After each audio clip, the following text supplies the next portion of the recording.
Hi, and welcome to Success Stories. We are your hosts, Christina Gent. And Eric Ozarowski. And this is where we share real conversations with members from the 6 Degrees community, all about life, leadership, and the power of meaningful connections.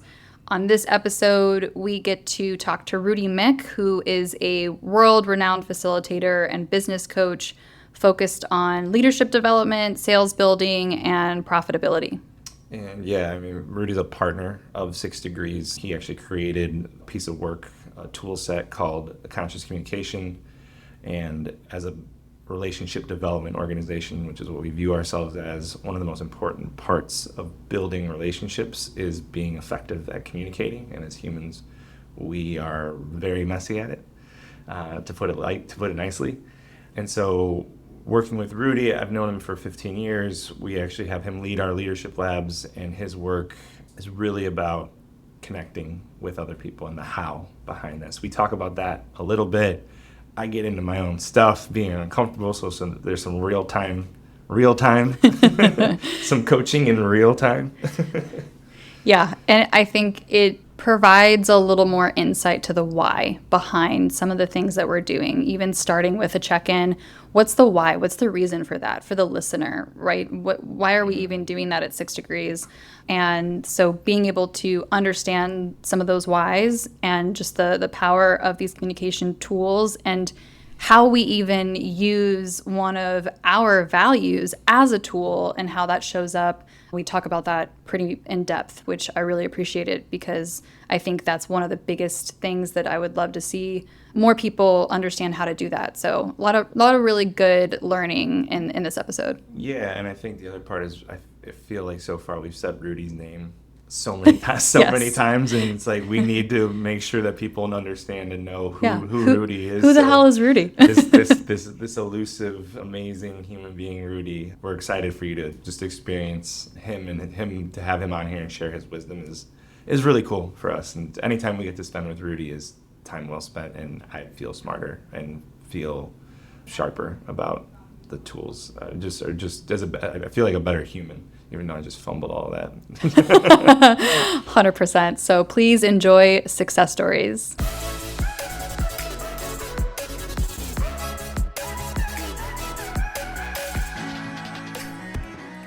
Well, I do like the idea of having a glass of wine. Right. This is good. Should we cheers? Cheers. Happy Friday and Happy Friday.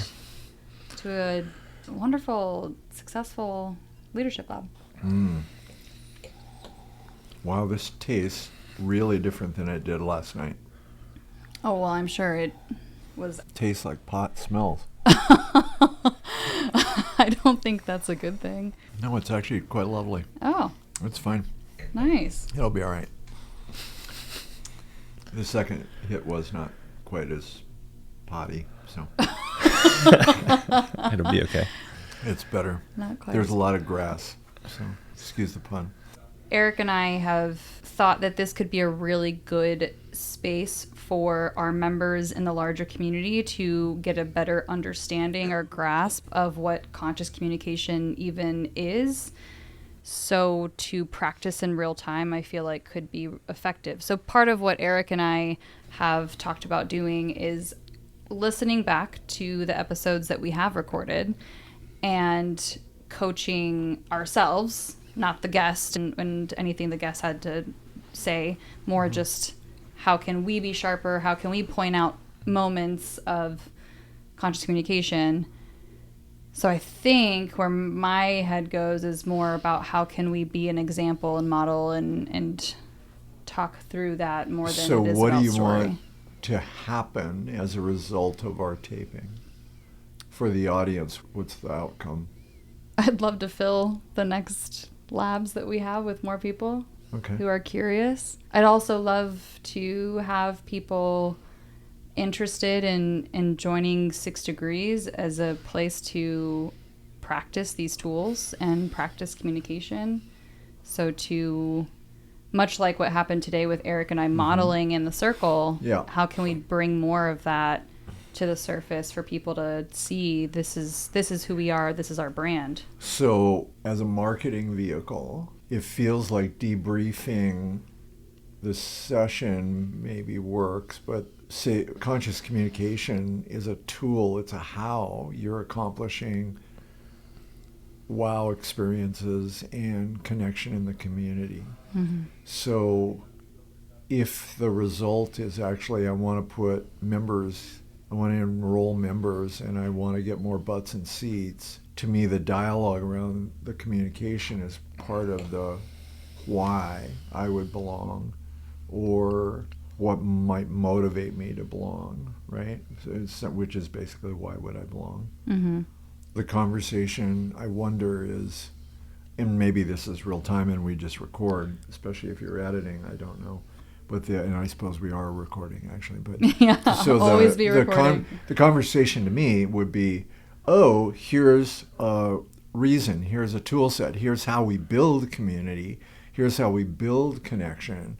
It isn't just marketing. I mean, it's not just networking. It's not just passing out cards. Mm-hmm. It's actually, how do we make San Diego? How do we make Southern California? How do we make this area a vibrant, connected community, right? That creates wow experiences. To me, that would be really cool.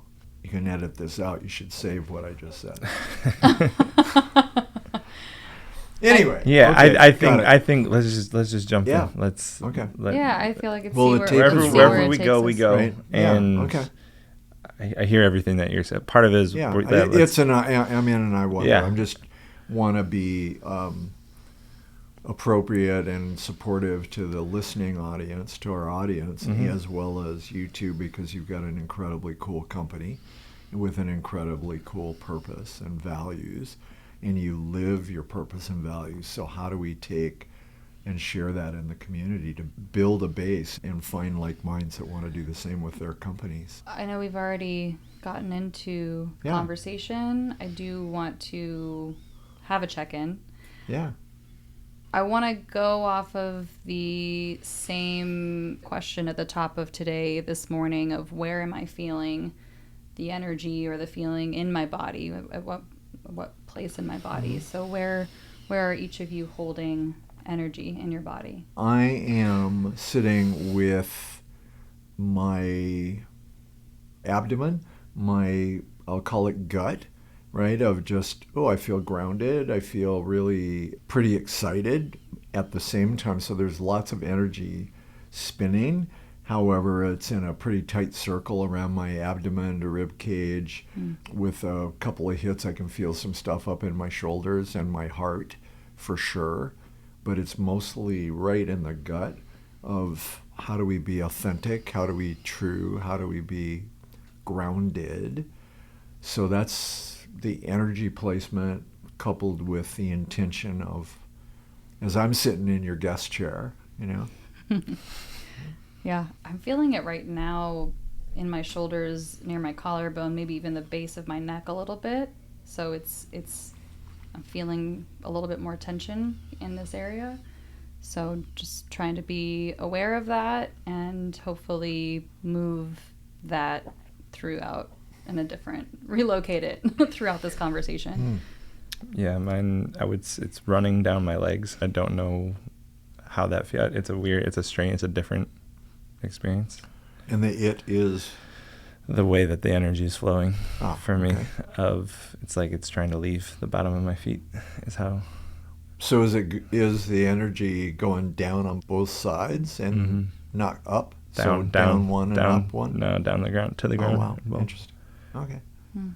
Intriguing. With one leg on the ground and one leg up. Watch out, folks. It's a fire hose. Right? The sole of my foot is a fire hose shooting energy out. Interesting. Cool. Yeah. Well, so let me ask back, for the audience, what's the point of even asking where the energy is? That feels a little woo-woo potentially. I mean, I get it. And for some of the audience, I wonder what the heck is the point of tracking energy? I think. And where the energy is felt. I've noticed in this room, in this space, in the several interviews or episodes that we've recorded, I'm able to be much more aware of where I'm feeling things and how, and being present. So it's something that's newer for me as far as being just as aware of it as I can be. It's harder when there's more noise. So a lot of what we do is events, and I am often distracted, and I'm in this conversation with Eric, and I'm actually listening to the conversation that Rudy's having with somebody else. This is the most present that I've been able to get to in any kind of work Sweet. environment. So for me, maybe it's just more for me personally at this point, is I want to say it out loud. I want to know what's happening, and potentially that could be helpful for others. Cool.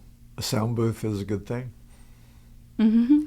And what I'm also hearing is basically you're being present in this conversation right now that the three of us are having, as opposed to, I'm listening over here with one ear and watching over there with my eyes and pretending to stay in communication with the person with whom I'm speaking. All three things are happening at once. Yeah, I think the being in host mode, if you will, in event spaces, I'm trying to maintain the wow experience for the whole room, and sometimes I get very distracted with the person who I'm speaking with. So here in this space, we're not in a loud bar or a coffee shop. We're just the three of us talking. The dynamic works. So it's been very, very helpful for me. And I've felt the depth that I've been able to get to with the members that we've already been able to talk to. Well, so how do you, go ahead. No, I was just gonna say, I think part of it too is just a level of awareness, right? Whatever part of the check-in is a level of awareness, being here, being now, whether it's energy, whether it's mood, we've changed it in different times with different people. Well, and we're now in conversation as opposed to check-in. At least that's my experience. Mm-hmm. And so maybe for the audience, maybe for ourselves, in real time, to what Eric just said, I wonder, well, here's a practice. How do I be as present as we are in the studio right now with 3 mics and a podcast in private? How do I be that present in a full ballroom or a full meeting room? And with my body language, with my word choice, with my tone, with my awareness, I can see and feel things trying to pull my awareness away. Mm-hmm. But however, I'm staying present with this conversation in this moment in the middle of noise, right? Or stuff, whatever stuff might be. Yeah. I mean, welcome to being a conscious human being. Right. Right? Yeah. So we didn't really talk about this today in the leadership lab, looking at conscious communication, creating safe space, how to use language, how to be in contact and be present. However, what's interesting is how then does my intention of being present become almost yogic or meditative or at least mindful in the moment, even in the middle of chaos? Is like, no, we are here now. Do I ask a question? Do I make a statement? Do I command, play from activist? What is the position I take to model authentic communication and attentiveness with emotional intelligence? Right? Mm-hmm. How do I be present to my own pull? Right? Eric, you asked a question today about, hey, have we created a wow experience? I wonder if some people are out of wow, out of balance, out of comfort. I'm intrigued with that. Yeah, I appreciate you tying it to today, right? And I think let's go there of what was, we heard it from the group, but I'm curious for each of you, what made today a wow experience? Well, the group defined wow in their own words, simply by asking, in what way was this a wow experience? There isn't a right answer. There's only the ability of, how do I ask this question? If I ask a closed-ended question, was this a wow experience? Then I need to, yes or no, oh, okay, well, why not ask the real question in the first place? In what way was it wow or not, right? So that we get yes or no at the same time the question brings explanation, right? And I really appreciate that, because part of when Eric and I will do a feedback loop after events that we host, we've asked that question, oh, was this a wow experience? That's the question that you and I, Eric, have asked each other to identify, was it wow or was it not? Instead of, can we take it a step further? Can we actually say, what made it a wow experience, right? How was this a wow experience, so that we can, and I know that part of our feedback loop process touches on what went well, what would we do different, and Well, again, welcome to communication, right? If I ask, was this, wow, all I'm going to get is a yes or no, and then it demands more. In fact, whether we're in a leadership lab at 6 Degrees, building community, adding value to the community, creating wow experiences with that intention, whether we're there or we're in an office meeting or a manufacturing plant, wherever the heck we are, what is it I really want to know? In yes or no gives me something, but I want to know in what way, so that we can maintain the what way, right? The action, oh my God, I was challenged. I had to think. I had to take my discomfort and step into actually acknowledge, hey, where's my energy and what was challenging? And was the challenge positive, even though it was a little bit uncomfortable? Hey, guess what? Now I'm in a compelling scenario that I know is going to be challenging. However, it's also supportive. So I can come to 6 Degrees Leadership Labs and be challenged and supported. Where else in the world do I get that? yeah. Not many places. This isn't eloquence, it's just slowing down and asking what the real question is. Hey, in what way was this compelling? In what way was it a wow experience? Well, and part of Right. what Eric and I have wanted to collect is data from our members to ask them, what's going well? What do you want? What is the experience? So asking it in that way will actually reveal, what was it that was wow? Oh, great. Sure. We can do more of that, right? Sure, We can do sure. more of, Sure. right? And in truth, if a value is open, honest communication, if a value is dignity and respect, whatever, if safe space, as one of the conscious communication tools, is in place, hey, I've got a moose. The question was, in what way was this a wow experience? My experience was it wasn't wow, right? Sure. Okay, well, cool. Tell us about that. Because either way, now if it was wow, how do we maintain it? If my experience was more negative, what could we as leaders do, or designers of the time, do differently to ensure, of course, we want challenge, but we want it to be safe, right? From a Gestalt place, we talk about ratcheting experiments. What's an experiment we could play with? And do we ratchet the comfort and discomfort, or challenge and unchallenging, up? Do we ratchet the experience up? Do we ratchet it back to allow each person in the room to expand their experience in a way that is safe? Welcome to moving jargon of, oh God, do I feel safe, to, oh no, this is actually, we have equity in the room, we have inclusion in the room, we have diverse ideas in the room. Isn't that the goal of 6 Degrees?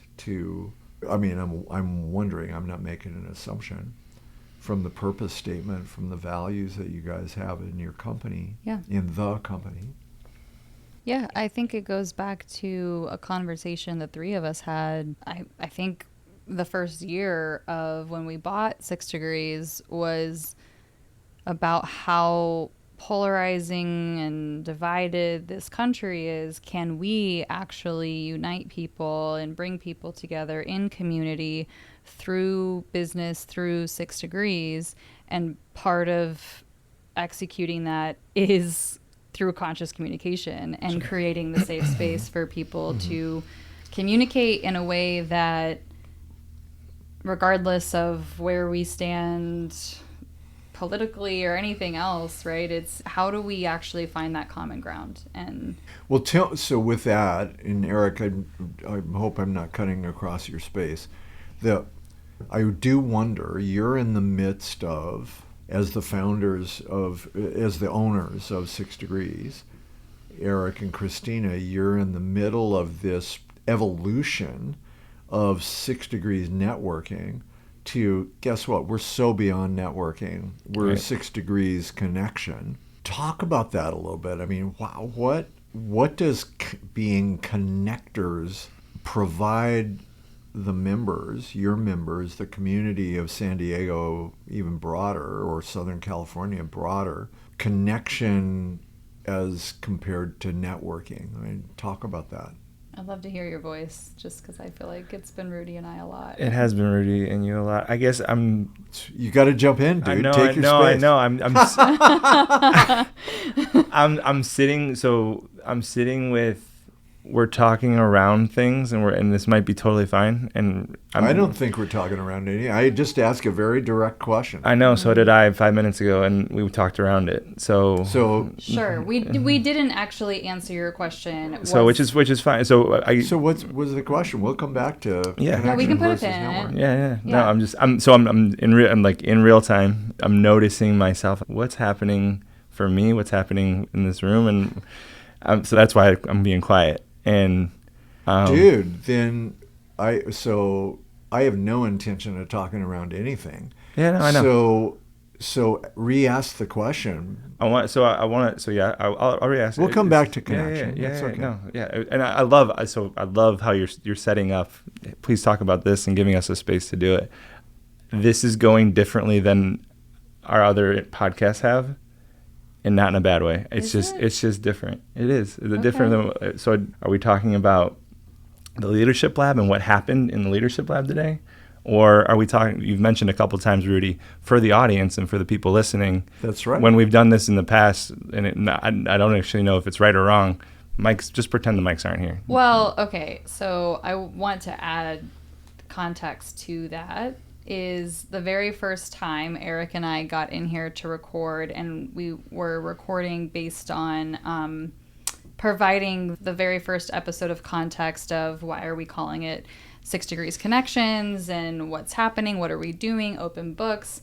And I very much came from a place of, from a podcast perspective, there needs to be a setup. There needs to be, hey, this is Eric and Christina, and Eric, you got really uncomfortable with that and was like, this sounds scripted, and why are we, this doesn't feel conversational. And so I feel like that might be surfacing a little bit for you. Yeah, that's happening again for me. Yeah, well, so here's my 2 cents. The conversation is about sharing, why should I come to a leadership lab? Why would I join 6 Degrees? What is different than networking? And truth be told, there is an audience. The whole point of broadcasting and creating a podcast is to build an audience. So guess what? What if the audience is around us and we're in a fishbowl, which is what we are, and how fun, because we are talking. Both things are true.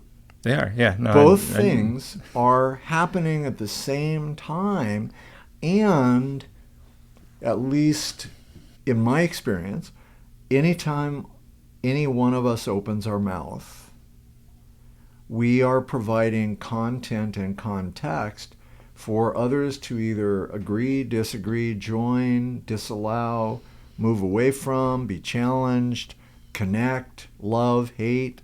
100%. So is there not the intention? I'm sitting with the intention holding, hey, I'm not from San Diego. I live in Colorado. I live in LA. I live on the road. And I've been invited to sit in a podcast for an audience. Sure. And we're talking about the purpose and values of the company, and we're talking about debrief of a leadership lab. Is there something wrong about that? So why not? And is it inauthentic? No, I don't think. I think to your point, both are true. Yeah. All is true.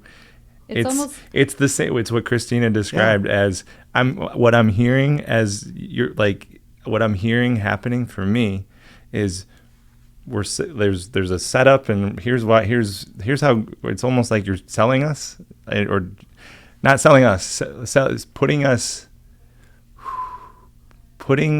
giving us a platform to talk about 6 Degrees in a way where it feels like now I'm telling you. Hey, about folks out there in the audience, guess what? Oh man, Rudy.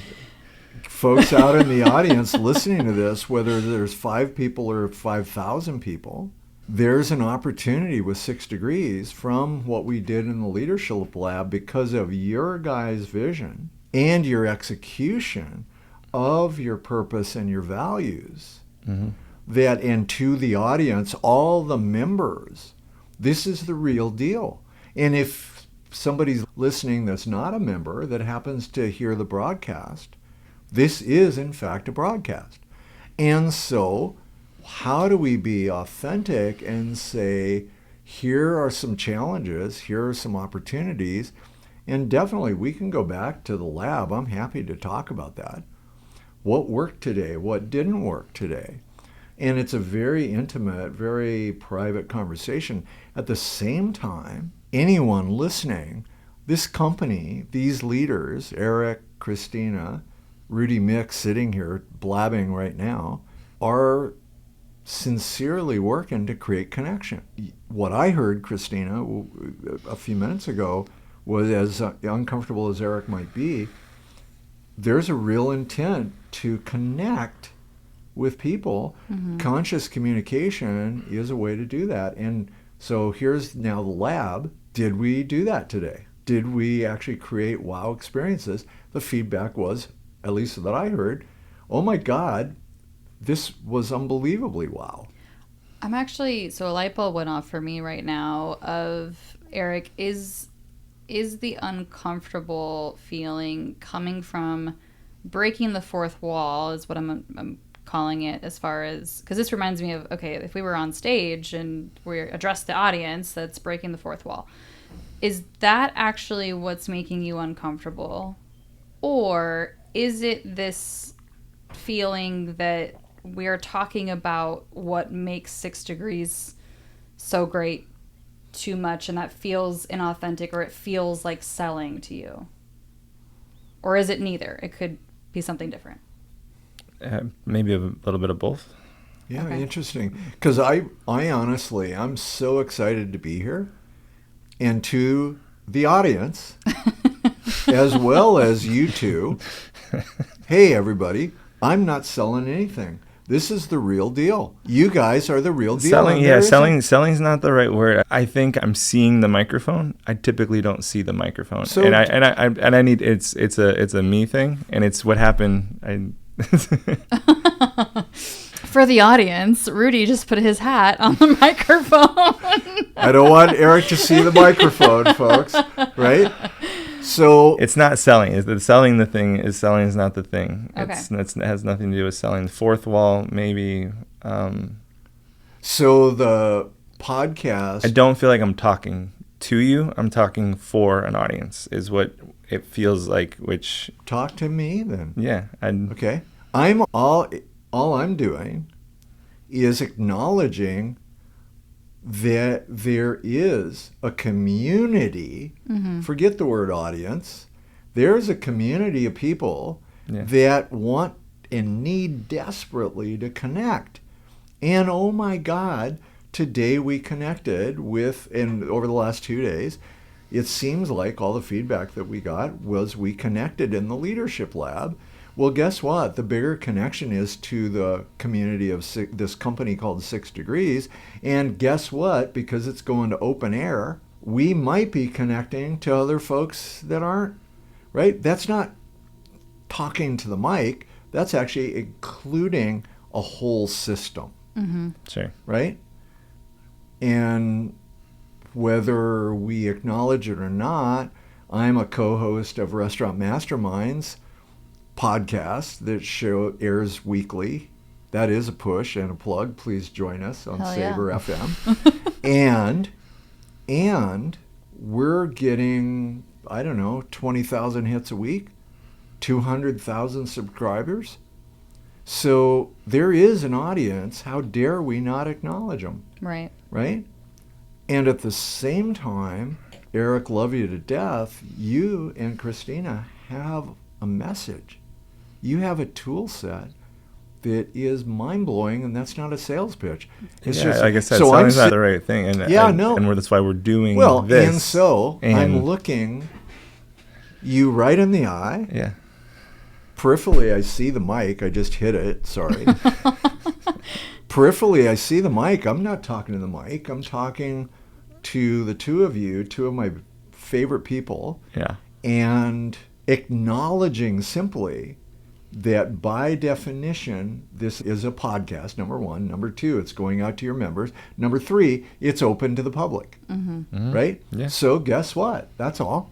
I just want to include the folks that are in the audience. That's all. Yeah, all of that makes sense to me. Yeah.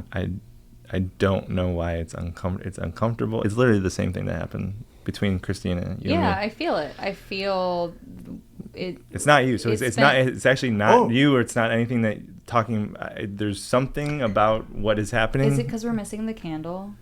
No, probably not. Where's the candles? It's in the car. Oh, my There you go. Well, see, so where's my safety candle? There's See, so I bring there's my the blanket. set design, right? Yeah. There's the set design, and what a great metaphor for the Leadership Lab. What are the props we need in the room? The props aren't fake. Oh, we need flip charts. Oh, we need cameras. Oh, we need screens up to show slides, right? Whatever. The props are the props. We happen to have some really good wine that we're sipping on while we're talking. This is also really cool. And we can edit that out if we need to. Oh, no, we don't need to edit that. But here's an I wonder. What's it feel like, Eric, to be successful at creating connection? Ooh. Because you are creating connections. So what the heck is it feel like for you? Sounds like it's a little bit uncomfortable. I don't know. In this medium is a new version of creating connection, so that might be. What does it feel like for me to make connections? It's one of my favorites. Why I do what I do. It's why we have this business. It's building relationships. If I can introduce you to one person, and then you and that person pick a company, and they become a client. Yeah. Okay, so I'd like to take out the connections piece. What does it feel like to be successful? That's a harder question for me, just with defining success, right? And so much of success for me is not tied to money, and I hear the not, and I hear what it isn't. Yeah. So you wanted to debrief. I'm going to keep pushing, dude. Yeah, please. So you wanted to. My intention was not to derail the podcast or go off there. No, I don't think you're derailing anything. What do you think out there? Right? Leave it in the comments. Right? Leave it in the comments. Where can the comments be found? Oh my gosh, I don't even. Yeah. Yeah, we don't know yet. I'm not reading. We don't know comments. yet. But guess what? The process. So okay, success isn't in the money, although the money's pretty good. So that's good. The success, though, today in the Leadership Lab that all three of us got to play in. Literally, without exception, you asked the question, Eric, in what way was this a wow experience? And without exception, every single person that participated came back with some definitive behavior-based, yes, it was wow in this way. And some of them were double wow, right? So what's it feel like to get an answer of double wow to, hey, our intention was wow, and I got a double wow. Well, so honestly, and part of everything that I'm expressing and experiencing is probably tied to the reason to ask that question of what made this a wow experience in the group. And it's my response, and what success feels like is it's not good enough, is actually what happens for me. Except, so I'm about to go to the audience. So interesting. What if we won the game, we got feedback that was wow, and here's what's also true. So those responses were true, and they were authentic.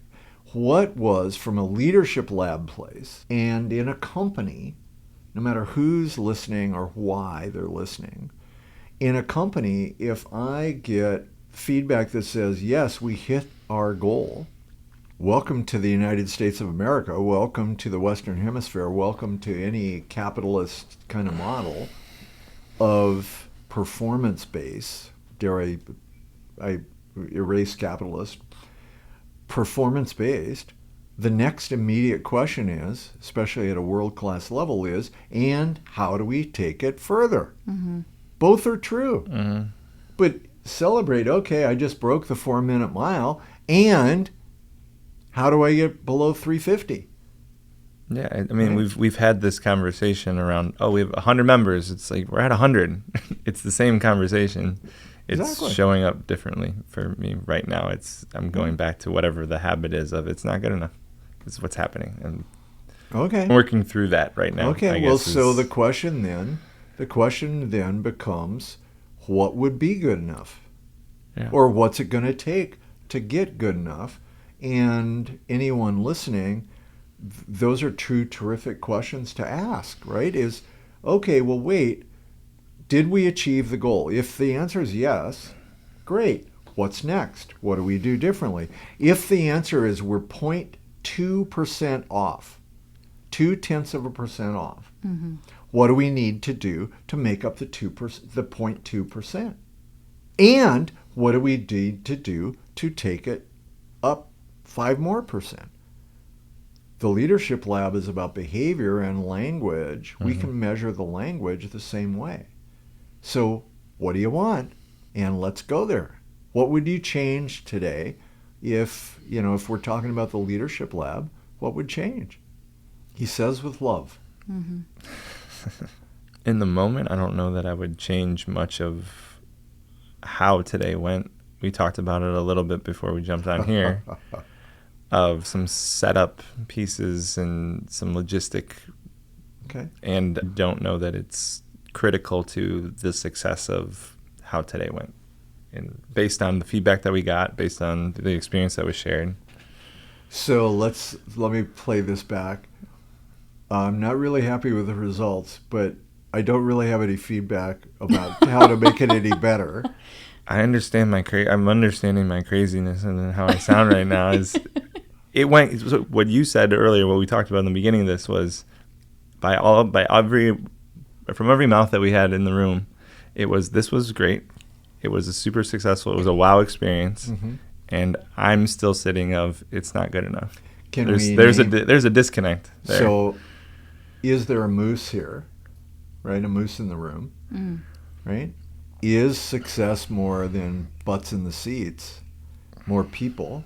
Because the audience to which we performed, the audience that we engaged, was moved. Yeah, this has been hard for me to sit through because, from my experience, my truth, I felt like this was one of the, if not the most successful leadership labs that we have hosted, and potentially that's on a personal level because I participated differently. I mean, I know, Rudy, thank you for pointing that out today with the group. And so it's hard to hear what you're sitting with, Eric, because I feel like you and I participated. We had really great moments of coaching and leading and being true and modeling. And maybe that was because it was an intimate group. And going back to kind of where we started in this conversation of why did we start with energy, and me having this space be a space that I can be more aware, okay, well, because of an intimate group, maybe that allowed me to get out of my shell just a little bit more and push myself a little bit more. I felt really safe in that room. I didn't feel like I had to, I guess, rescue as much as I have felt in the past in other leadership labs of clocking body language of other people in the room. I felt actually that the people who were here today were so engaged and were doing the work. And I just looked around the room like, wow, okay, I can be here and I can be me. So hearing the difference in definition of what success meant for this lab, potentially, between the two of us. To be clear, I would agree that this was the most successful lab that we've done. Yay! What a concept. I hear the conflicting sides of this isn't good enough, and it's equally the most successful thing that we've done. It's me being really hard on myself. Well, and so your candor is lovely. And again, I've got to say to anyone listening that how are we our own worst enemy?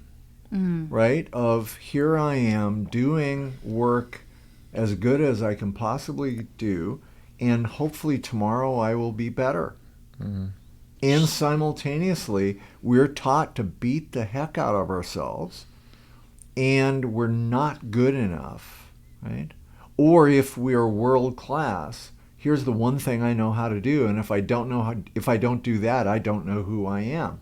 So there's this conflict of, oh my gosh, versus what worked, which was a theme in the lab, what worked, and to take my performance further, what could I do differently, right? I'm also aware that in this little private room, it's such great space, Christina. Thank you for your definition of the way the room's set up and the privacy of it and the solemnity of it and the safety of it. To be present and safe at some level, right? At the same time, I'm listening to us throw out jargon, 745-48, I statements, intention, impact, lingo that if we've gone to the leadership lab, we know and we understand. But if we haven't gone, hey, out there, come on and join us, right? Because the jargon actually are communication tool sets that can be and provide metrics for soft skills. So that without turning this into a speech, Eric, when you're, as an example, I'm conflicted. I know it was successful and I wish it was better. Like those aren't diametrically opposed. So it was successful, yay. And what are the behaviors we could do in life? Here it was a leadership lab, but in life or at work, what are the behaviors I could change to make it even better? How cool is that, man? Yeah. As opposed to, I want you to work harder. I want you to be better. Right? Well, what the heck does that mean? Right. How do we define it? And those were some of the models that we played with in this lab. Is so easy to talk about good, bad, right, wrong, compliments, you're such a hard worker, I can really count on you. Well, wait, time out. Nice compliment to get, but what are the behaviors that got there? Because those behaviors I can train. I can't train the compliment. There was actually a light bulb that went off for me today in that dialogue where you mentioned results. I've had a hard time identifying what should I be using, or no shoulds, I guess, for what can I use for identifying the data of the behavior, right? The good worker, even someone said like, oh, like communication. And it's like, okay, is communication alone data? How do I actually track it?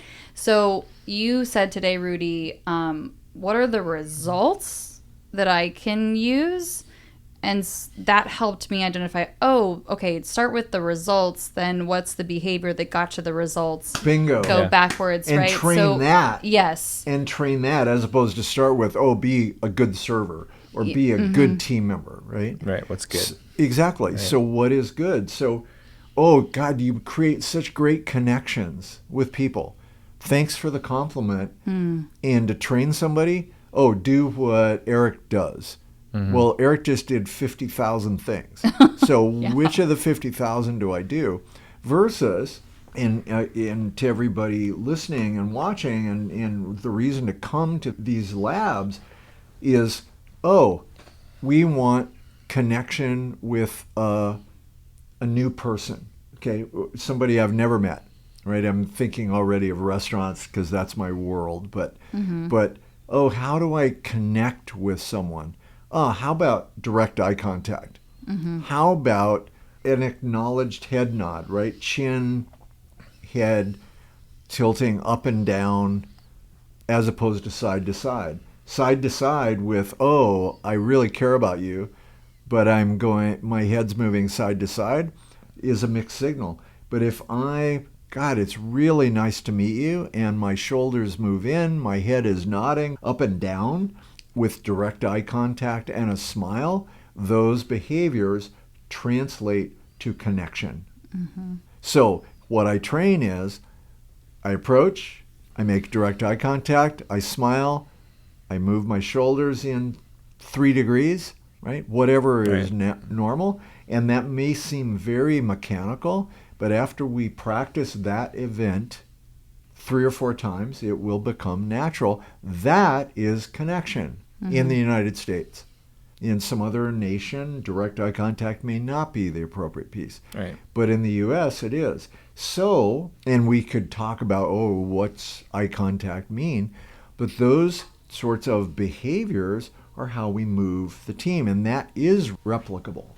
I think I saw someone interview recently or a while back, and it was exactly on that topic of the eye contact and shaking the head at the same time. And basically the person who was interviewing an author and was like, oh, I loved your book or something, and oh, have you read? Oh yeah, of course I read it. And it was shaking the head no while saying yes, I read the book. And she immediately was like, and you just said that while shaking your head no, so did you actually, right? And so I've been more aware of that, and it's interesting because I've certainly wanted to be saying yes while shaking my head no, and when I've caught myself, I have like an I wonder, why did that motion come up for me when I actually meant yes? In some cultures, it's normalized a little bit. Well, it's normalized, but here's what's true globally, biomechanically, physiologically, anatomically, is body language shifts unconsciously, right? I have to really work I have to really be conscious of my body language, all the more if I'm tall or short or heavier or thinner, right? Or I have facial hair, or I have long head hair, or short, or a scarf, or, right? I've got to, there are physiological attributes that I need to own as data and pay attention to if I want to be conscious. And then there are these other traits like a sideways head bobble, as opposed to what in the restaurant business is actually called a Sullivan nod by Jim Sullivan of, oh, I acknowledge you, right? Head and chin, eyes are going up and down, saying yes. And here's the crazy part, right? You put that Sullivan nod positivity in, and my sales in a sales scenario go up by 80%. Yeah, you've shared that. Yeah. And at the same time, if I'm doing a side-to-side sway, at the same time I'm making eye contact and I'm trying to make a sale, the odds are the sale will fall apart by 80%. By the same percentage? By the same percentage. Wow. Okay. Depending on what country and what the norms are in that country. Right? It's mind-blowing, right? So these subtleties, again, this is not a sales pitch to anybody. It's a process of, if any one of us cares enough to be conscious, then 6 Degree Leadership Labs, everybody out there needs to pay attention, and it's in your best interest, in each person's best interest, to attend this stuff, right? I mean, we're licensing this work all over the world, and it works. Right, and I mean, that's why we're doing them. That's why we're having you out here for these labs. The value of communication in relationships, right? It's the primary how. Right. I'm curious. We've never talked about this, and I'm not sure. It's something I've been sitting with. But have you done much on just blink rate or any data on blink rate in conversations? Is that it's something above my bandwidth? Is it okay? Right? I mean, I've read stuff about it, and certainly there's data about eye movement. Euphemistically, I would say it's above my pay grade. I haven't done enough reading, and that's more of the NLP world, right? So some of your members have some real skill set in NLP, and that would be a really intriguing conversation, because blink rate, where your eyes go with a thought, with a question. So we ask your question, and some people will go eyes up, eyes left. Some others will go eyes right. Some will go eyes down, and that has contextual body language feedback. Well, there's themes around it, and then part of it is is patterns of, like, what's the norm, and am I breaking the norm? And if we talked about, I'm looking for differences and shifts. Right? So touche to you, and bravo, and what a great next level learning for myself and for the Miick team, right? Because I truly don't have that data. And so I don't want to misspeak it. Yeah, no, I don't mean to put you on a spot of something you don't. No, it's not uncomfortable. It's actually a great invitation of, let's take the data further. I saw something recently where it was talking about, as a presenter, someone on stage speaking and tracking blink rate. If I'm tracking blink rate at the different levels of an audience, right? Which is shifts in behavior, and there's all kinds of body language, body language data, and what the translation is. So one of the male participants that we had in the lab, one of the taller guys, made a comment to me personally yesterday of, wow, it's really usually it's really hard for me to sit. Especially we were sitting for 4 hours, right? With the exception of breaks. It's really hard for me to sit for even 20 minutes, let alone 4 hours. And I was captivated. I was engaged. The time flew by, right? And I hear that feedback often. And for the most part, how do we make that happen? How does Rudy Miick make that happen as a facilitator? How does anyone make that happen? It's, I'm going to switch positions. Instead of teach or tell, instead of lecture, I'm going to, if I'm going to dominate the dialogue, or I'm the content expert, I'm going to switch positions in Patty Wilson, this tool set we call Patty Wilson, from asking questions to please, thank you, to do this, to teacher, to yay, right, activist. Right. And I'm also going to be tracking fabulous, yay. I'm also going to be tracking 7, 45, 48, louder, softer. Right.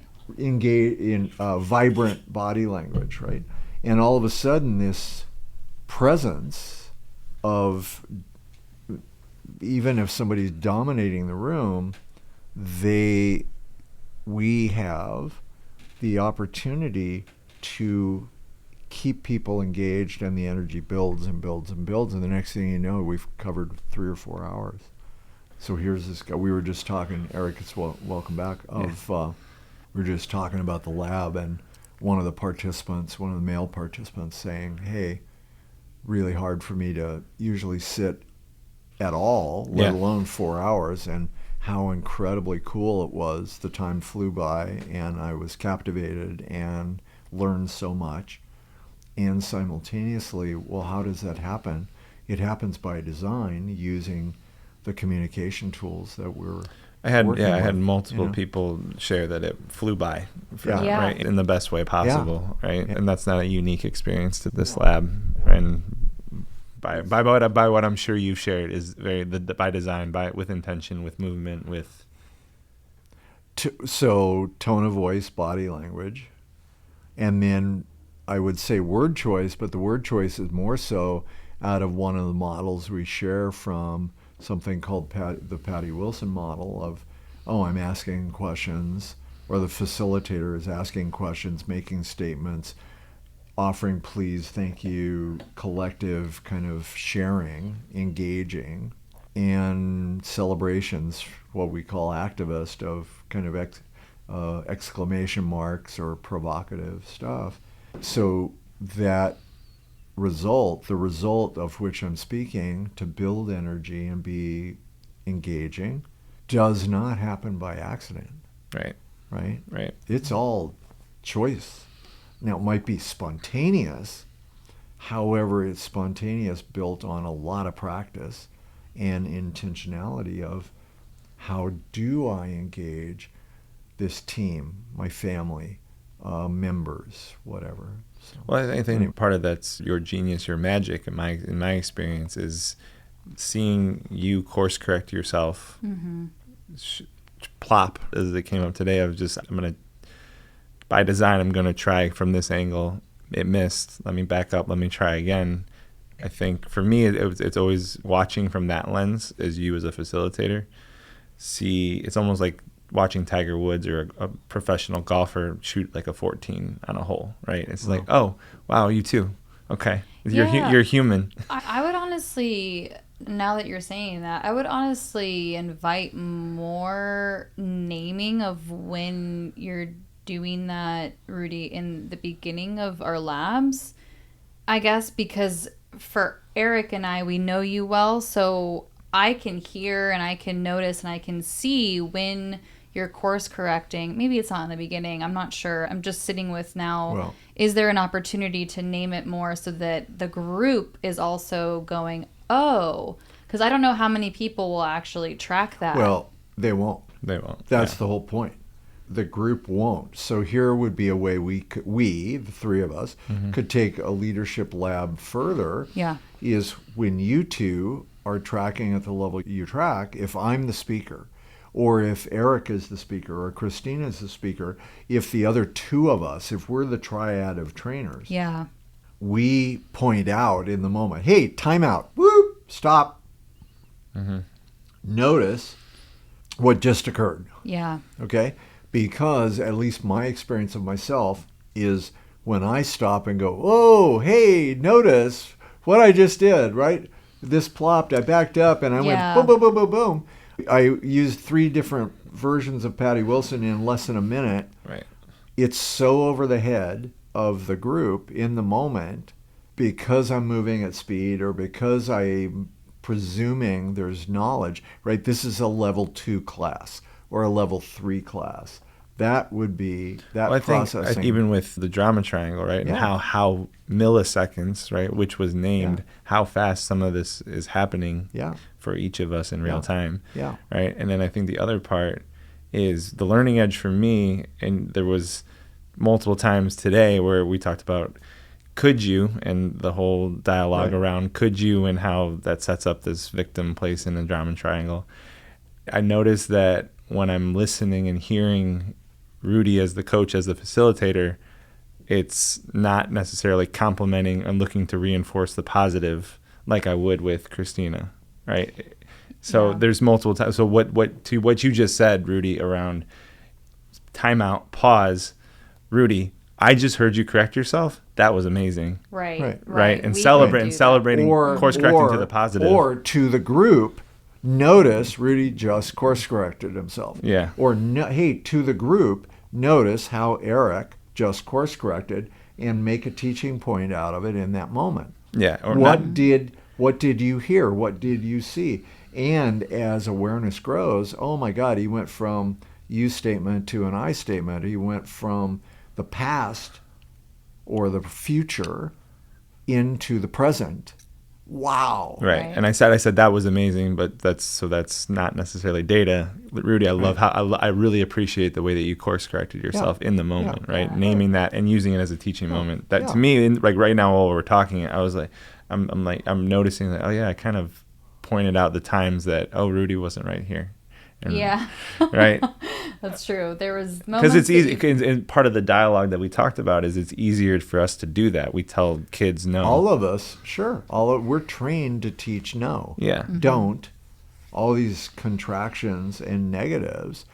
I mean, without getting too political, most of us in the United States, regardless of our faith base, are taught from the Ten Commandments, thou shalt not. Sure. Right? Right. Don't do this. Don't do this. Thou shalt not. Well, what are the performance cues that are do this? Yay. So, and thanks very much. I can take the, hey, Rudy, you missed this, or hey, Eric, you missed that. I work arduously to coach to the positive, because I was coached to the negative so harshly. Right? I mean, my life story was all this stuff that we're taking. So at some crazy level, all these tool sets are frankly built to support me to be a better human being. And if I'm the average 6'1" white privileged male, identifying as male, these tools work for about 95, 98% of the population, which is crazy because we're human. And at the same time, at the most simplistic level, how could I do better? These are the things that I learned for me to be more effective as a leader and a human being and a white male that could be called a colonialist or a whatever, name the label, I'm probably it. But the process of, no, wait, there's application here for every one of us as a human being. So celebrate the positive movement. Yeah. And so as a collective training team, we could go, hey, whoa, time out. What did you just hear? Right? The shift from you to I, the shift from I to we, the shift from I to let's. And to anyone listening, right, from a singular I to a collective I, how do I connect with people as part of my team as opposed to, oh, I'm the big dog telling you what to do, which immediately puts somebody one down. Right. So to me, that this is one of the real experiments that could take the labs to a whole other level, and it may be the advanced class. Right. It may be 201. I think it's very much the next level, next iteration. I mean, to me, I'm very excited about beginning a series of here's introduction to, here's 201, here's 301, here's 401, and we actually start sharing with people, how can I use breath to move the room? How do I actually just put a thought out, and within 30 seconds, someone in the group will say what I thought. So can we actually read people's minds? No. And actually, kind of we can. There's wavelength, frequency, and we're on the same wavelength as a group and collective, and there's intention to that, and I can put intention. For anybody that's a dog lover or a horse lover, right? Those two animals, if not many more, all I have to do is, if I want the correction, I think the thought to that animal and they do it, as opposed to trying to talk to them or give them a one-word command. I can actually think and they will respond. It happened for me today, and I don't have the exact example, but there was something that I was sitting with that I was hoping we would get to, and I think you actually brought it up at some point, Christina. I'll try and remember it while we're talking here, but we've talked about, Rudy, you and I have talked about that before, of having an intention for the group, and sometimes it's keeping my outside in and just seeing how that will show up, and Right. it tends to do that. Right, because I think even Christina, you and I have talked about, like, with certain people in the group, in our growth groups, I'd love to hear someone's voice rather than calling them out and just kind of sitting with that for a minute, just to do that. Yeah, it happened one time specifically in our leadership lab today. One of the young women, one of the participants that identifies as female, that has been to the labs more than once, was speaking, and I was thinking, wow, to sharpen this up, do X, right? And hold that thought looking at the person. And literally 10 seconds later, she said almost verbatim what I was thinking. Wow. Right? So and then there becomes, oh my gosh, this person is receptive, open to. For anybody listening, maybe poo-poo this off. However, in real time, from energy and intellect and quantum physics, field theory, all kinds of different philosophies and sciences, the thought does transcribe. Right. And can I actually make an impact by being silent and just thinking? Right? That's the advanced class. That's 401. That's 401. Baby. That's 401, baby. That's 401. And anybody out there, please sign up for that, because what fun will it be to sign up for that? Well, selfishly, right? I just want to play there. Yeah, right? now I'm just sitting with, okay, how soon can we get there? Because I would love to also play there and push Eric and myself out of our comfort zones. The way that I felt the very first time I went to, it wasn't called a leadership lab because we were guests at something that you were hosting in Wisconsin. And man, was I uncomfortable. I was terrified. I was sitting in my seat. I was shaking in my boots and watching young kids. I mean, they were, I don't know, 13, 14, 15-year-olds, whatever it might be. And coming from that moment to where I am now, I'm like, ooh, how do I keep pushing and, okay, to speak to our values, level up every single day? How do I keep doing that? Right. Today and yesterday was certainly part of it. Yeah, did you feel uncomfortable today? Oh, yeah. Well, yeah, I was. So the times that I did speak up, I was sitting with a uncomfortable feeling inside of me until I said it. And the moment I spoke up, that uncomfortableness went away because I was in a safe environment. I was in a safe space with the people around me, and we laughed, and it was great. It's so funny how as humans we'll sit with something that makes us actually more uncomfortable for a very long period of time until the moment we release it, and then, wow, look at how relaxed I feel after. Yeah. Wow. Right. Yeah. So selfishly, I certainly would like to do some of these higher level. I mean, I'm sure in golf, I'm not much of a golfer, but I'm sure in golf there's that skill set of, how do you talk about it at a higher and higher and higher level. Mm-hmm. Certainly in the world of skiing and the world of surfing and the world of sailing, which are all places I play, what you just said is exactly true, is there's some stuff that we're not even going to share, we're not even going to talk about until the participant is ready, because it's so above the experience as to be speaking French if we're speaking English. Right. Or speaking Tibetan, let's get really out there, right? Or Thai, or some language that I have no clue, some indigenous language.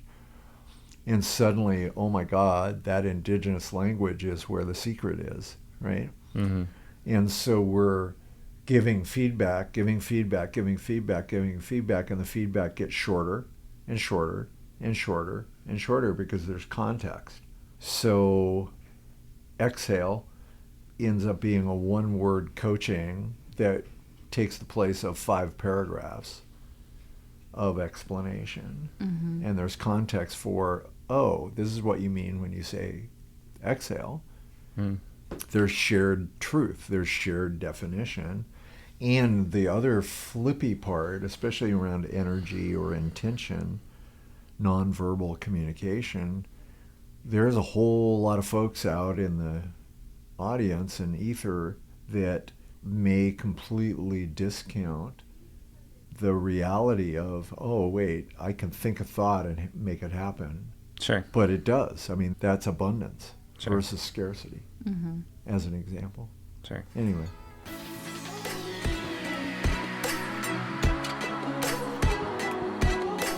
All right, well, let's dive into our episode with Rudy Miick. So Rudy asked a question that, because of me being in my stuff, that we never answered, which was, what's the difference between networking and connections, right? Or something similar to that.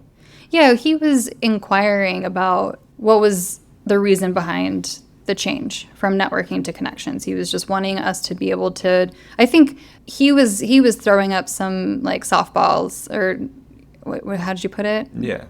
Softballs or layups. Yeah, he was throwing up some layups for us to be able to bring it home. And that's where you chimed in. It was just like, what are we doing here? We're talking around things instead of our normal conversations. Yeah, and I mean, listening back, it's a really good question, right? A very, very generous question. Like, what's the difference between 6 degrees networking and 6 degrees connection? So I'm curious for you. I know he asked me, and I have an answer, but I'm curious for you. Like, how would you describe that? Well, and we covered this on the first episode a bit.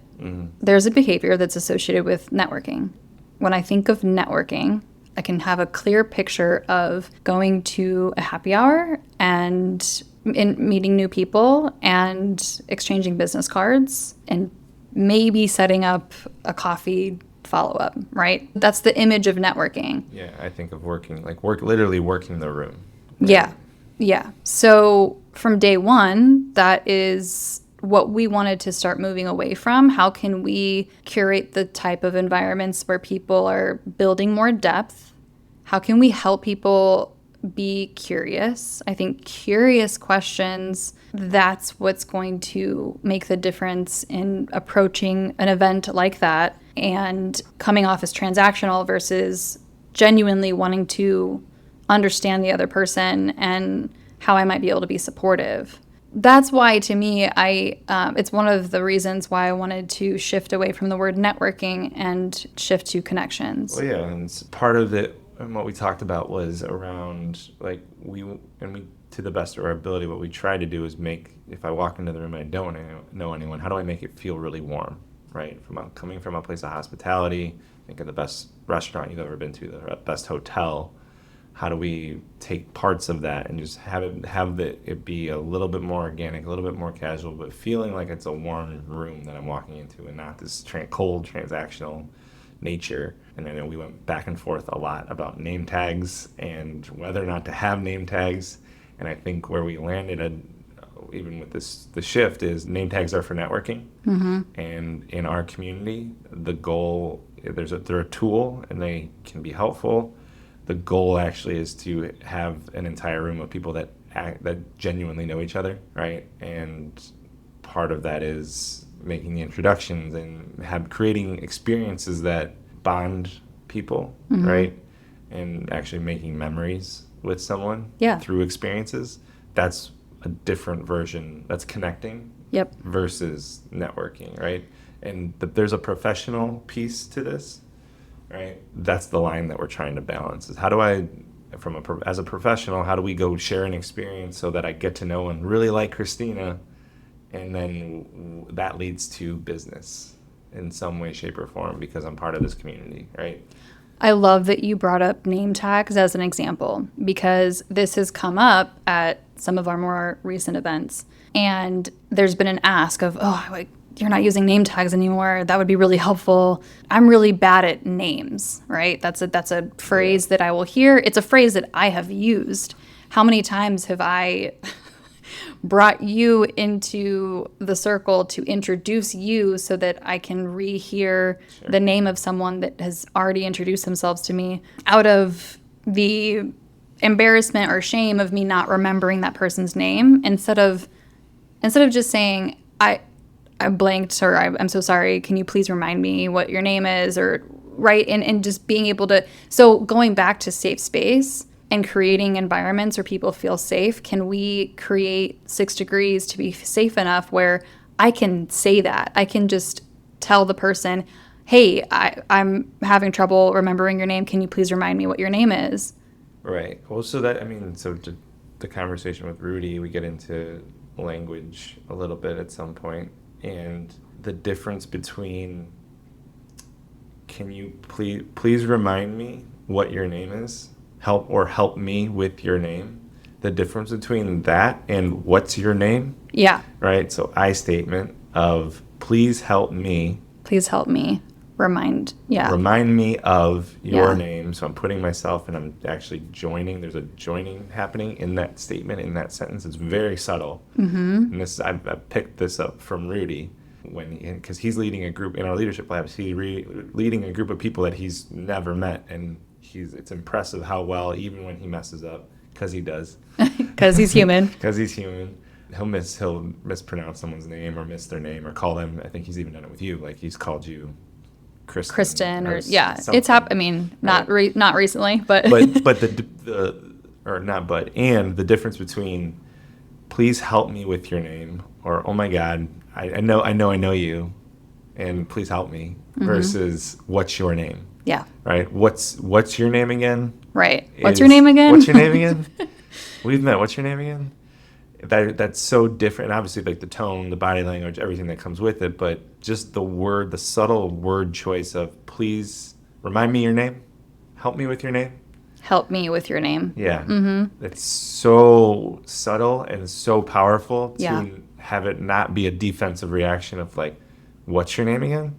Right? And the person go, you don't know my name? Right. We've literally been in whatever, blah, blah, blah, blah, blah.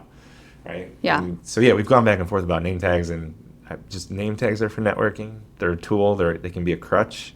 They're a crutch. That's what I was going to say is for me, I've certainly used them as a crutch. And what ends up happening is I walk away from an event with name tags not remembering people's freaking names, because what did I do when I needed it? I looked at their name tag and used it the crutch instead of learning their freaking name. Yeah. And then going back to what you said about creating these memories, we just experienced something so freaking cool together. We just experienced having the comics sit down with us at the dinner that we're hosting, right? How cool is that? Yeah. I'm going to remember the freaking names of the people that I have dinner with in that moment because I'm creating the memory, and there's something that I really like about that person. Well, there's an anchor, and whether I remember the name might not hit for everyone, right? But all of a sudden, through this shared experience, there's a connection that happens, right?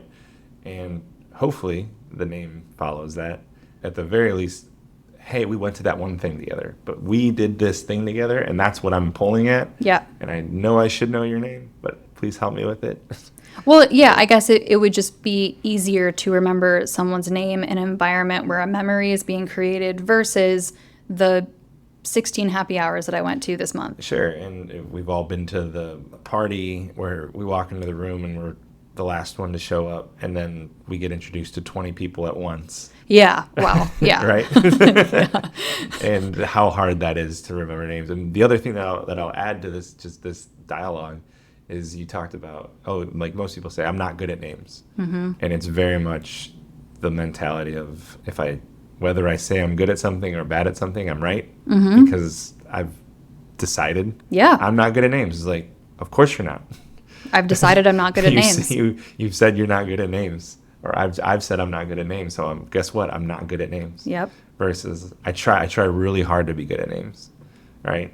I tell people I am good at names. Right? Mm-hmm. And I make it a point to do my best to try to remember. And do I remember them all the time? No. Well, and you've learned the hacks that work for you. How many times have we been somewhere that you will text yourself the names that you have, whoever you've been introduced to for wherever we are, whether that's an event or we're at a bar that we're really enjoying and it's remembering the bartender so that the next time that we go in there, we remember their name. So that's an amazing hack because you're taking a moment to even type out that person's name, that's another level of, at least for me, I know that if I write someone's name, I'm much more likely to be able to remember it. Sure. Well, sometimes having people, if it's an obscure name or a unique name, having them spell it is actually really helpful, because now I can actually see it. Mm-hmm. And again, so the name tag conversation is, name tags are effective, they're helpful, and there's nothing wrong with name tags. What we're trying to build from a networking versus connections standpoint at 6 Degrees is we want our community to not need be reliant on name tags. Yeah. Right? How does the community as a whole know each other enough where we don't need them? And how can I feel safe enough to be vulnerable and ask and say, please help me with remembering your name. Remind me your name. Please remind me of your name. Yeah. Yeah. So I think that's part of, there's several reasons of shifting the name from networking to connections. And for us, it's how can we build more of the depth and the connection piece versus the type of behaviors and the tools, and potentially if name tags are sometimes used as a crutch, how do we start to eliminate more and more of the things that are associated with networking? Well, to tie this back into, go a little bit deeper on, one of the tools that's part of conscious communication is safe space. One of the elements of safe space is to make I statements, right? So around being accountable, making I statements rather than you statements. And so accountability and ownership come with I statements, right? And when there's high stress, which being at an event where I don't know a bunch of people, high stress might come up more, right? That might be a high stress environment. The importance of, again, and this happened when we were doing one of our feedback for breakfast really early. I was a little nervous. It was the first one. We had 30 people, and a few people jumped in, and we know all of our members, and I completely blanked on someone's name. It was Angela. Yeah. And this is someone that, we have a really, I think, close relationship with, and has come to multiple leadership labs, and has come to many dinners. It's not even about, I don't remember your name. There's a moment, like you said, of high stress. It was like stage fright. Yeah. Because I was a little off balance and a little kind of just struck by I was like, I literally went blank. Yeah. I asked him, like, what's your name again? And I've heard myself, I actually specifically remember. It like rings in your ears still. And I was like, and I'm so sorry, Angela. But it's one of those things where it's like, once that happens, especially on a stage, right? Like whether we had people listening and I'm talking, and it wasn't like a negative experience overall. She just laughed it off, but I felt awful. I was like, I was like, that will never happen again. Yeah. Well, what a real ass moment to call out, because in a moment of being in front of people and the stakes were just really high. Mm-hmm. And that was an example of, I guess, there was a way to make that an I statement. There was a way to make that sharper, and potentially not have the receiver. Granted, like you said, she laughed it off and probably understood. I think that another opportunity could have been naming in the moment too. Wow, clearly this is what I'm feeling right now, and this is a new event and new thing, and I want it to go really well, and this is me experiencing X. Yeah, I wasn't at that level at that time to be able to catch it, verbalize it, coach myself and share the learning that is happening. But as soon as it happened, I felt it, and I was like, oh man, it was a punch, right? Punch. Yeah. And so the subtlety of it, right? So again, not right or wrong, not good or bad. Yeah. But and if I didn't know Angela as well as I do, right? And say it's a newer member, right, that we don't know as well. It's like, oh, I just joined this, and Eric doesn't even know my name. Yeah. Right? What's your name? Like, versus help me, please help me. And again, it's so small and so subtle, and I feel like maybe I'm driving it home too much, but it's so impactful and powerful to have that, tweak that language slightly, and that's conscious communication. Right. Right. That's being aware and awake and understanding, like, I'm off balance. I did this, and my knee-jerk reaction, and we have conversations all the time about this, not all about this, but with this, where it's, yeah, we're talking about this thing, and all of a sudden it gets a little escalated because we're heated, and the tool set, conscious communication, it's when it's the most important, and it's when it goes out the window. Yeah, it's when hard. when those high, really intense conversations happen with it's actually the closer that I am to you, the other person, the more important the more important it is for me to be awake and aware. And if I go with the knee-jerk reaction and the words just come out of my mouth, taking a breath and going like, yeah, no, the tone was off. That's not, I said that, it's not actually what I meant. How did that land, for asking, like, how did you hear what I just said? Because I don't think I did it right? And working through that's how it's been effective for us. Well, yeah, it's even something that you just said when I pointed out there could have been an opportunity to name what was happening for you at that event in front of the audience, and you just saying right now in this conversation, I wasn't there yet. And I feel like, at least from my perspective, if that happened today, you would be able to take that moment. Maybe. And I mean, just from my experience of the leadership labs that we've done and the growth that has happened, my point being, this takes work and practice. And so over this past year, we have certainly been able to, because of increasing the amount of leadership labs, we're doing one-on-one or two-on-one coaching with Rudy. We're using the tools more and more and more.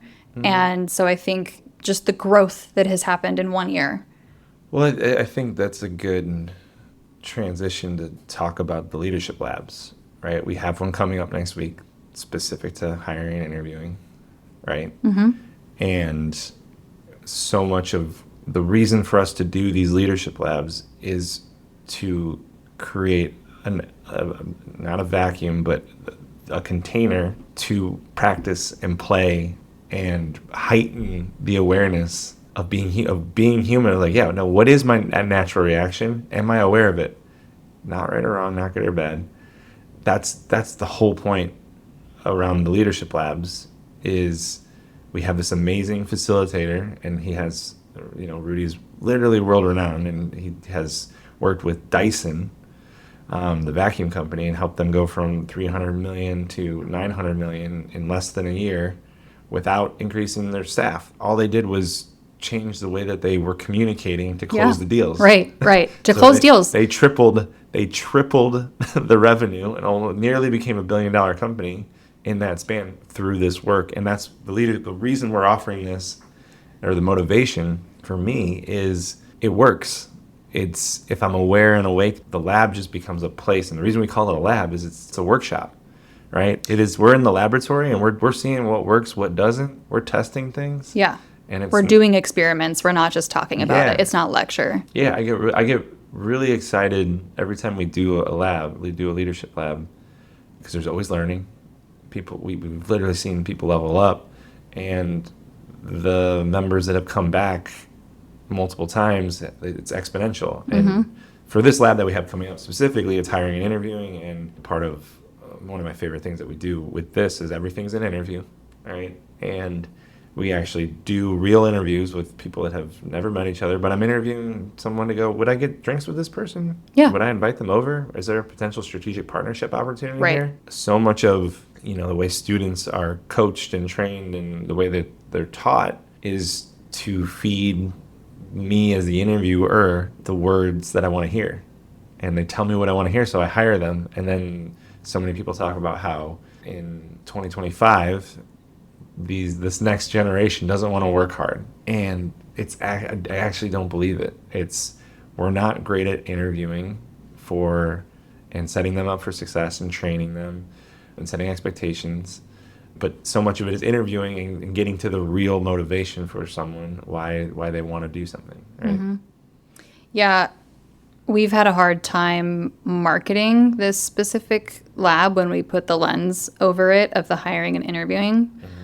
And a aha moment that I just had 2 days ago when we were on a call with Rudy is, okay, from a sales perspective, right? So many of the members of 6 Degrees are still very heavily involved in building their book of business and on like the sales. I mean, we're all selling.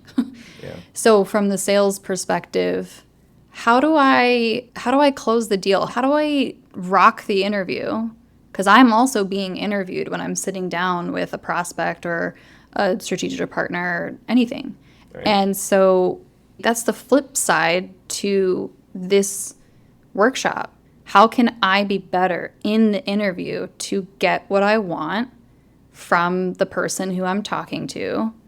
And if that's closing the deal or getting on a second date, right? Like there's so many different scenarios where the interview is taking place. And I'm wondering if that's another angle to potentially market this, because it's certainly the result if I'm practicing conscious communication. Yeah, I don't know. I don't know if that resonates with anyone, how that lands. And I think the challenge with conscious communication and hiring and interviewing and just any leadership lab that we've done is it's universal. It's a universal skill set, and we can frame it in a bunch of different ways. And who tends to get the most out of it are people that are open and looking for something, a new specific way to be more effective as a leader, and they're leading a team, they own a business, and they want to show up better for their team or for their clients or for their partners. It's just interesting that it is challenging. More and more is like, do people want to do the work? Yeah, I think that also came up in our conversation with Rudy on Monday. I think the pool of people that want to do the work and want to be aware and have the awareness it's a smaller pool. And so I think for you and I and 6 Degrees, and our job is to find those people who really want to do that. I think at least part of my frustration is I see the value. I see how I've developed as a leader with this tool set. I've seen it with you. And so Front row seats, baby. For me, my frustration is like, oh my God, but I want to share this with everyone, right? Like I want so many people to experience what I've experienced. And I have to take a step back and understand that not everybody wants that, and that's fine. Mm-hmm. That's totally fine. Well, yeah, so much of it is, consciousness is, and being awake is a choice. And it's easier to not, like, ignorance is bliss. It's easier for me to not work on being more awake. It just is. Mm-hmm. Yeah. It's just fact. Yeah. It's easier. It's much easier to not have, it takes away so much stress and worry. So, I mean, the next leadership lab that we have is next week. These are 2 parts, split over 2 days. This week for the listener. This week. So the next leadership lab that we have is coming up this week. We have a handful of spots still available. There's limited space. We keep these pretty intimate. But this week, Thursday and Friday, the 26th of June and the 27th of June. Thursday, the 26th in the afternoon, and then Friday, the 27th in the morning. Very experiential, very much a workshop. We bring Rudy out, so if you enjoyed the conversation with him and the way he we worked through that, the three of us, but in the way coaching showed up for me with him, come check it out.